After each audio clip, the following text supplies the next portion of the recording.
Ready? At my words, Emily let out a hurried voice. What? No, hold on a bit. I tried to stop, panicking a bit, but it seemed too late. Sorry, I can't hold it. Too soon. In the end, I just couldn't wait and went ahead. Well, that's a lot. I can't even. While mumbling that, Emily was diligently wiping it up. But some had even gotten on her face. Finding her both amusing and endearing, I handed her a towel. This is the most memorable experience I've had with her. At the time, I had no idea we'd get into this kind of relationship. My name is Jake, 30 years old. I work as a pastry chef in our small family bakery. My dad, who used to be the owner, retired last year and is enjoying the countryside life with my mom. I've taken over the management of the store. I was a bit anxious, but the regulars still come, and my new cake recipes are always a hit. Work is going well.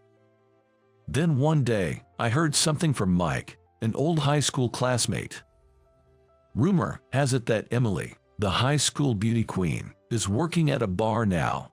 Emily was always the top of her class and a total princess. Flawless skin and silky hair. Her smile was angelic. She was so gorgeous that people whispered she could be a model or an actress. You had a crush on Emily, didn't you? Mike said, grinning cheekily. I did like her, but the thought of her working at a bar is unbelievable. Her dad's a CEO, and she comes from a well-off family. There's no way she's working at a bar, must be some mistake. Nah, man, it's her for sure, and get this, the place is sketchy as hell. Those words didn't sit well with me. I asked what made it sketchy, but Mike didn't answer. Come on, you're curious, right? Let's go check it out. Mike has always been pushy. I didn't really want to go to a place I knew nothing about, but Mike dragged me along to the rumored bar. On the way there, I was reminiscing about the times I liked Emily. We first shared a class during our senior year of high school. I knew her long before that because of her reputation, but we didn't actually start talking until we were in the same class. The most memorable moment was during the school fair when we were both in the cooking group. Emily and I were in charge of pancake toppings. She'd made the whipped cream in advance, so all I had to do was squeeze it. But while filling the piping bag, I noticed something was off. The whipped cream was way too runny. It was more like liquid than cream at this point. Before Emily could even finish plating the pancakes, the whipped cream started to dribble out. Is it coming out already? Hearing my words, Emily let out a flustered voice. What? No, wait just a bit longer. I tried to stop it too, but it was too late. Sorry, can't hold it. It's out. No, that's too quick. The whipped cream just spilled out. The cream splashed beyond the plate and onto the table. There's so much. Oh my goodness. Muttering to herself, Emily began to diligently wipe up the cream. But the moment I saw her face, I burst into laughter. She even had cream on her mouth. She must have touched her face without realizing her hand had cream on it. Even though she's universally acknowledged as beautiful, the sight of her with cream smeared around her mouth was both comical and endearing, making me laugh out loud. She seemed puzzled by what was happening, but when I pointed to my own mouth, she immediately realized, and her face turned beet red. Feeling a bit guilty for laughing so much, I quickly handed her a napkin. Sorry. We tried to squeeze the cream a few more times, but it was hopeless. This cream is too runny. Maybe we messed up the ratio of the ingredients. I'll quickly remake it. As I said that, Emily's face turned red again. What the heck? I worked hard on this. Wait, Jake, can you actually make whipped cream? Yeah, my family owns a bakery. I like making it at home all the time. Emily made a displeased face at my words. So, I quickly remade just the cream. The quality of the pancakes wasn't great, but it made for a memorable experience. But unfortunately, from that day on, Emily began to avoid me. I was really bummed out that the girl I'd been interested in started giving me the cold shoulder. Gathering up the courage, I asked, "Did I do something to upset you?" Her eyes filled with tears as she snapped, "Just stop talking to me, okay?" Was she mad because I laughed at the whipped cream on her face, or did I unknowingly do something else? Either way, I couldn't confirm because she wouldn't talk to me. And just like that, we graduated high school without resolving that issue. As I reminisced, we found ourselves at the bar. Mike had said it was a sketchy place, but it looked pretty normal to me. The place was clean, and the waitresses were very polite. I whispered to Mike, "This place doesn't seem bad at all, and Emily isn't here either. Let's have a quick one and head out." But Mike just ignored what I said and loudly requested, "Bring us your top girl, please." Just when I was thinking of ditching Mike and heading home, the #1 waitress in popularity came out from the back of the place. She was a real knockout, showing off her slim limbs and dressed in a sleek black dress. Her waist was so tiny it made me wonder if she was eating enough. I knew that woman. It was Emily, the girl I fell in love with in high school. When she saw me, her eyes lit up in amazement. "Wait, is that you, Jake?" "Emily." We both stood there, too shocked to move for a moment. I couldn't believe she was actually working as a cocktail waitress. Then she quickly noticed Mike. "Mike, I told you to keep it a secret." Annoyed, Emily said that as Mike chuckled and took a swig of his drink. "I've always been a busybody, you know. Have you forgotten?" I was totally baffled and didn't know what was going on. That's when Mike gave me a knowing smile. "Look, I fibbed about this being a sketchy place. I thought it'd pique your interest. I was brought here by some work buddies, and the place is really decent with lots of beautiful women. I knew Emily was working here the first time I came. She told me not to tell anyone, but I figured I'd bring you since you can't seem to forget about her." Sure, I can't shake off my memories of Emily even now. Every time I go out to drink with Mike, I find myself mumbling things like, "Where could she be now?" or "You think she's married or something." Emily sat next to me and poured some drinks.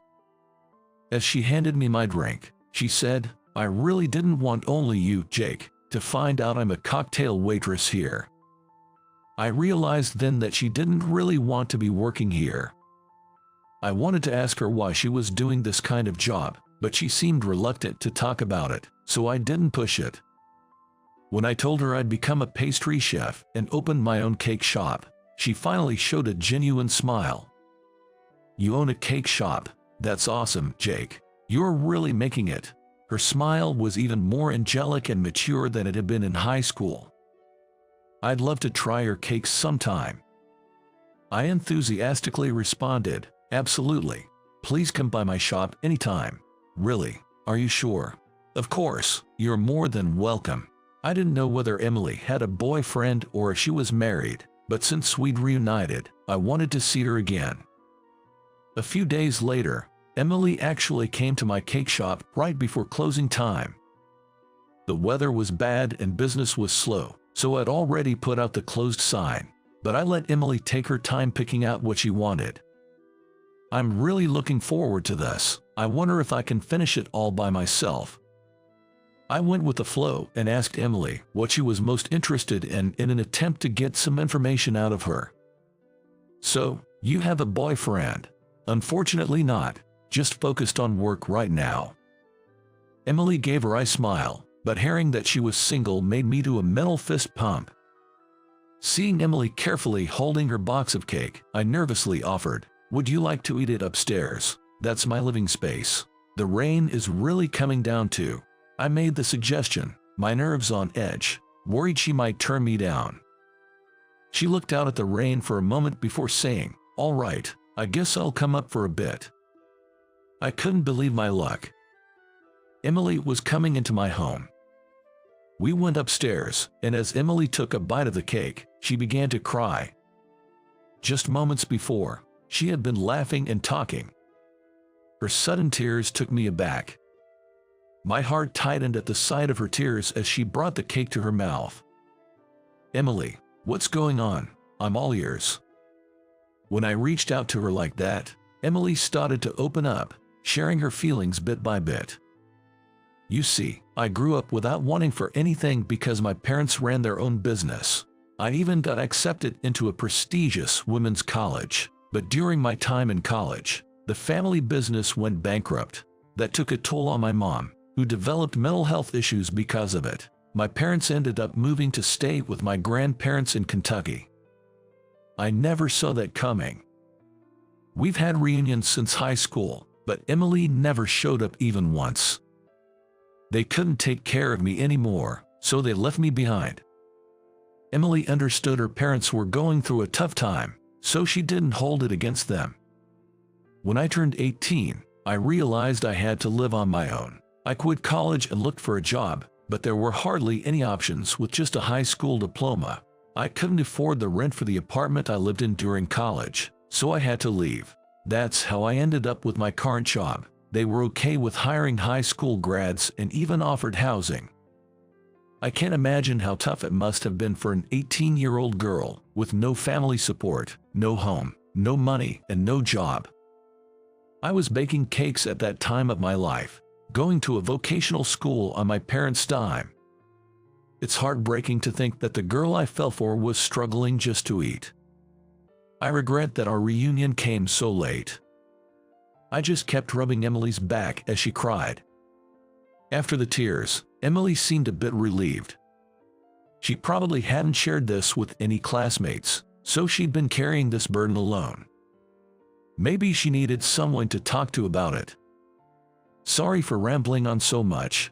We never even talked this much back in high school," Emily said, obviously wanting to change the subject. I thought it was a good opportunity to ask her about our high school days. "Do you remember after the school fair in high school, you became kinda distant? What was that about?" Emily made an awkward face at my question. "I didn't know you were the son of a bakery owner and good at cooking. I wanted to impress you with my cooking skills, but I messed up and felt awkward." I felt a huge relief knowing she didn't dislike me. And it made me wonder, did she have a soft spot for me back then? On our way home, Emily looked up at the starry sky and murmured, "I hope the day comes when I can work in the daylight and sleep well at night again." I couldn't help myself and tightly grasped her hand. "So, you can do it. If you want to get out, you can do it anytime." Emily squeezed my hand back. "Thank you. Is it okay if we keep holding hands just a little longer?" I walked Emily home that night, and we didn't let go of each other's hands until we reached her place. That's when I fully realized Emily's feelings for me. A surge of emotion filled me. I wanted to protect the woman I loved. The next day, after closing up my shop, I headed to the bar where Emily worked. It was still early, so the bar was in preparation. But I walked in anyway. "Jake, what's going on?" As I walked in, Emily, who was getting the bar ready for opening, looked surprised. The bar owner and other girls also looked at me with curiosity. Then I turned to the owner and bowed deeply. "Please let Emily quit after today, I beg you." To Emily's surprise, I told her to quit her job and that we would find a new job and a place to live together. "You can work at my bakery if you want, but no pressure. I'll help you find a place to live and a job that you actually want to do." Emily stood there, mouth agape. "You want me to work at your bakery?" I walked up to Emily and mustered my courage.